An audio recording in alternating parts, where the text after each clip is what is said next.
In professional wrestling, some groups just transcend the business. They're not just characters, they're archetypes, cultural touchstones that define an entire era. For the blood, sweat, and prestige of the National Wrestling Alliance, that group was the Four Horsemen. They were everything your parents warned you about, and everything you secretly wanted to be. Dressed in custom suits, dripping with gold, and leaving a trail of broken bodies and broken hearts from city to city, the Horsemen weren't just the standard for villainy. They were the standard. They represented excess, arrogance, and, above all, excellence. But their greatest rival wouldn't come from a rival territory. No, their greatest enemy would wear a suit of a different kind. He was a man who came not from the smoke-filled arenas of the Carolinas, but from the sterile boardrooms of corporate America.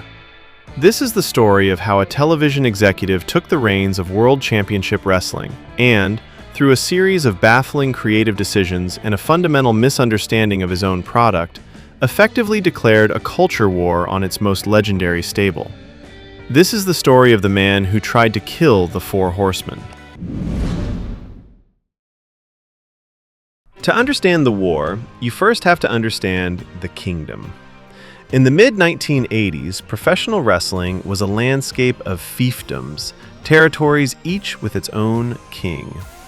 And in Jim Crockett Promotions, the crown jewel of the NWA, the undisputed rulers were the Four Horsemen.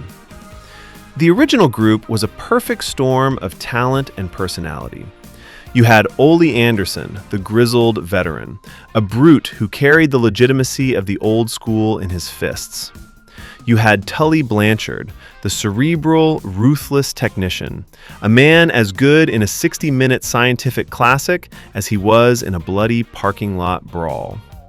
You had the enforcer, Arn Anderson, perhaps the most respected and feared man in the entire business.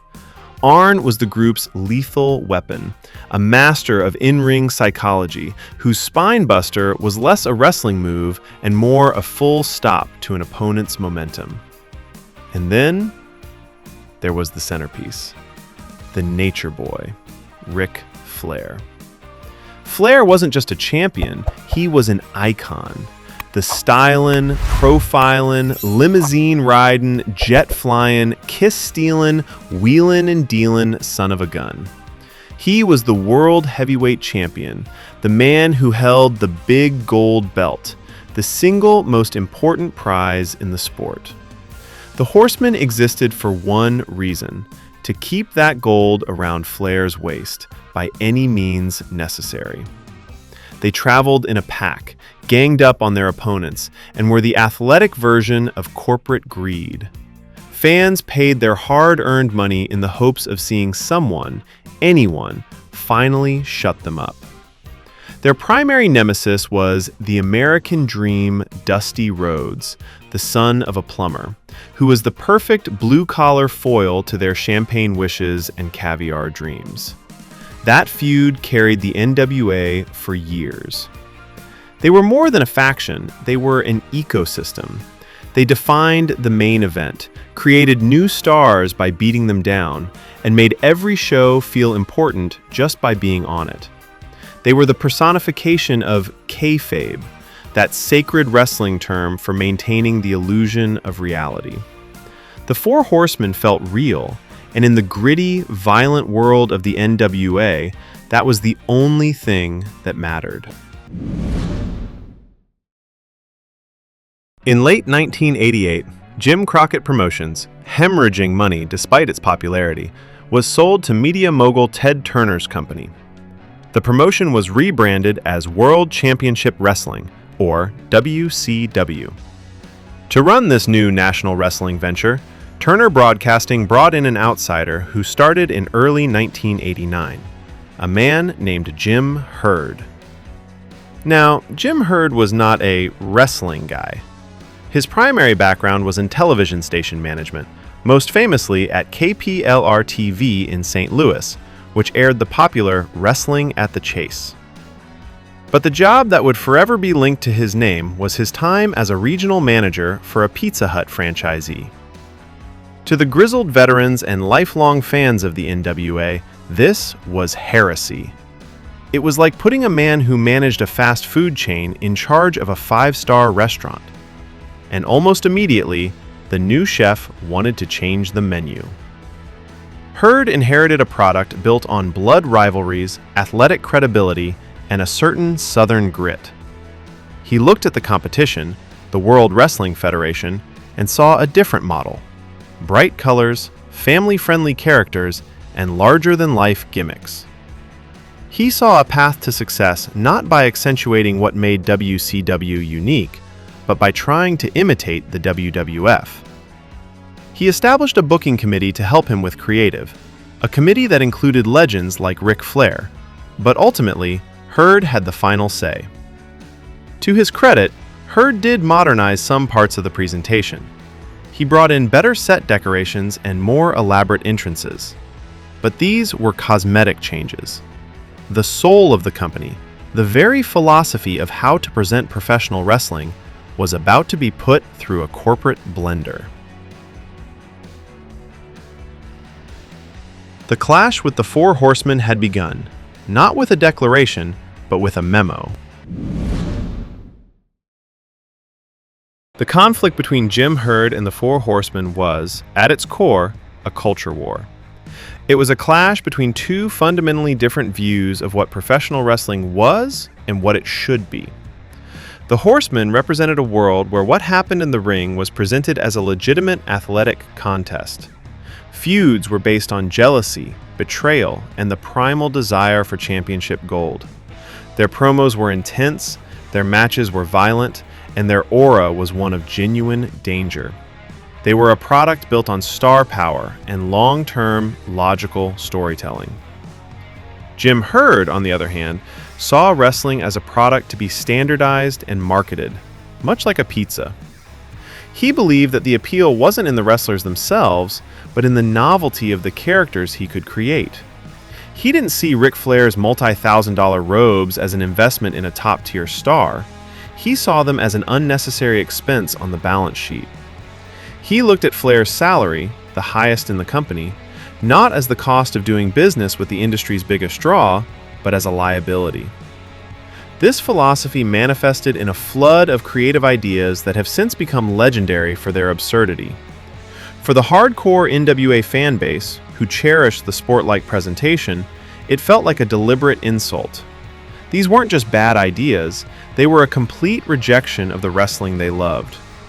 Herd's vision was one of family-friendly entertainment, and the Four Horsemen, the personification of villainous excess, simply did not fit into that box. While he never issued a direct order to disband the Horsemen, his moves seemed designed to systematically dismantle the environment where they could thrive. The air of legitimacy was being replaced by a circus atmosphere, and the kings of the jungle were suddenly being asked to wear clown noses. If you want proof of the disconnect between Herd's office and the wrestling audience, you need look no further than the parade of bizarre gimmicks that marched across WCW television during his tenure. These weren't just creative misfires, they were symptoms of a much larger disease, the belief that star power could be replaced by cheap novelty. Perhaps the most infamous example was the Ding Dongs. This was a masked tag team in orange jumpsuits covered in little bells. The idea, apparently from Herd himself, was that one wrestler would be in the ring while his partner on the apron would ring a giant bell to encourage him. The crowd booed them out of the building on their debut, and legendary commentator Jim Ross sounded audibly embarrassed having to call their matches. But it didn't stop there. There was Arachnaman, a blatant Spider-Man ripoff that quickly ran into legal trouble. And there was the Candyman, a character given to the talented Brad Armstrong, whose gimmick was simply handing out candy to children. There were the Desperados, a group of bumbling cowboys who stumbled through skits searching for their long-lost partner, Stan Hansen. The angle was so poorly received that Hansen, a legitimate tough-as-nails legend, reportedly wanted no part of the angle and left the company, returning to his successful career in Japan. He wasn't the only one. The legendary Road Warriors departed in 1990 due to friction with the front office. The Midnight Express, one of the greatest tag teams ever, broke up when Jim Cornette and Stan Lane left, citing frustrations with Herd's management. For fans and wrestlers alike, it was a confusing and frustrating time. Each absurd gimmick was a signal that the front office didn't understand, or worse, didn't respect its audience. It was a philosophy completely at odds with what made the Horsemen work.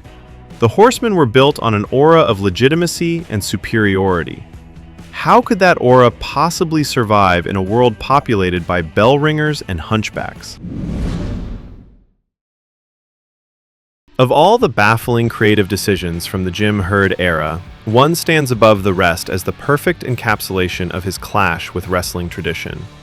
It was an idea so profoundly misguided, so utterly tone-deaf, that it has become a legend in its own right. It was the moment Jim Herd decided to fix Ric Flair. Sometime in 1991, Herd reportedly called Flair into his office. He believed the Nature Boy persona was dated and wanted to bring Flair into the 90s. His solution? He wanted Ric Flair to completely abandon the character that had made him a living legend. According to Flair and others on the booking committee, Herd proposed that Flair shave his head, put on a diamond earring, and adopt a new gimmick, Spartacus, a Roman gladiator. The reaction from those in the know was sheer disbelief. Kevin Sullivan, a veteran wrestler and booker, is famously quoted as retorting, "While we're doing this, why don't we go to Yankee Stadium and change Babe Ruth's number?" The suggestion wasn't just insulting to Flair, it was an attack on the identity of the entire company. Flair was WCW. His character wasn't just a gimmick, it was an extension of his own personality that had connected with audiences for over a decade.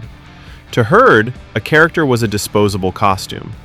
To Flair and everyone else in the wrestling world, the Nature Boy was a multi-million-dollar brand. The Spartacus pitch was the point of no return.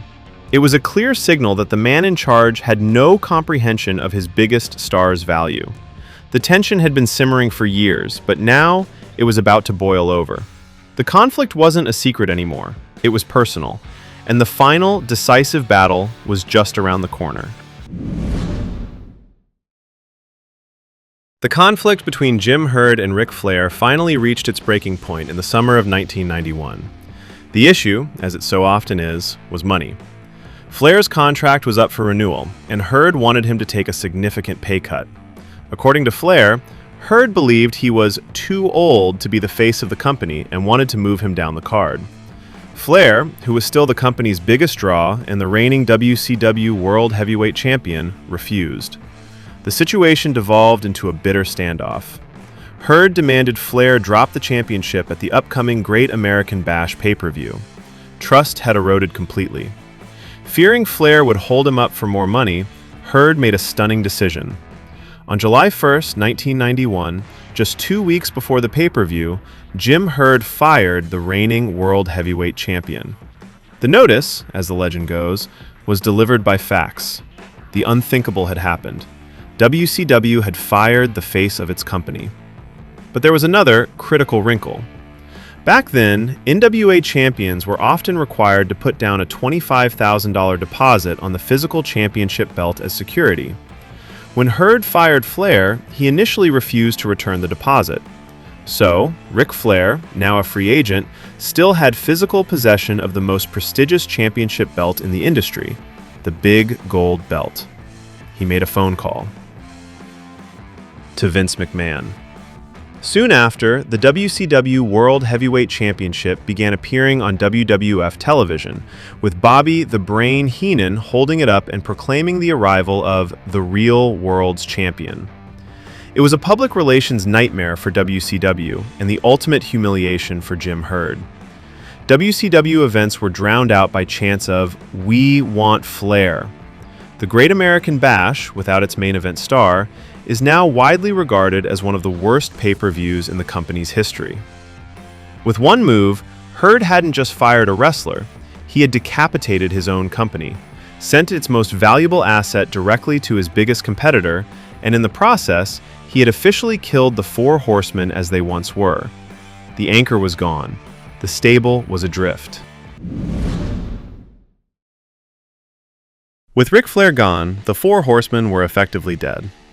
Arn Anderson moved on to form new tag teams, first as the Enforcers and later as part of the Dangerous Alliance. The soul of the group, its very reason for being, was now wrestling in a WWF ring. Over the years, the Four Horsemen name would be resurrected multiple times, but it was never quite the same. It was like a legendary band trying to tour without its iconic lead singer. The name was there, but the magic was gone. There was a brief, bizarre incarnation with longtime rival Sting, who was, predictably, kicked out. There was a version with Paul Roma, a talented performer who, through no fault of his own, just didn't fit the Horseman mold. That version is often cited as the group's lowest point. Later, in the mid-90s, the group found a new life and a new purpose, this time as grizzled veterans fighting the invading NWO. This incarnation, featuring Flair, Arn, Chris Benoit, and Steve Mongo McMichael, captured some of the old spirit. The Horsemen were now beloved elder statesmen, defenders of WCW tradition. A famous promo on September 14, 1998, where Arn Anderson welcomes a returning Ric Flair back to reform the group, is remembered as one of the most emotional moments in WCW history. But even then, it was different. The original Horsemen were defined by their vicious, elitist dominance. They were the villains you loved to hate. These later versions were often heroes you cheered out of nostalgia and respect. They were a tribute act to their own legacy. The name survived, and the four-finger salute remained a symbol of excellence. But the era of the Horsemen as the untouchable, suit-wearing kings of the sport ended the day Jim Herd made his fateful decision. The man who sold pizzas had won his war, even if he burned down his own kingdom to do it. If you enjoyed this look back at one of wrestling's most chaotic eras, make sure to hit that like button, subscribe for more deep dives into wrestling history, and ring that notification bell so you never miss a video. So, was Jim Herd solely responsible for the fall of the Four Horsemen?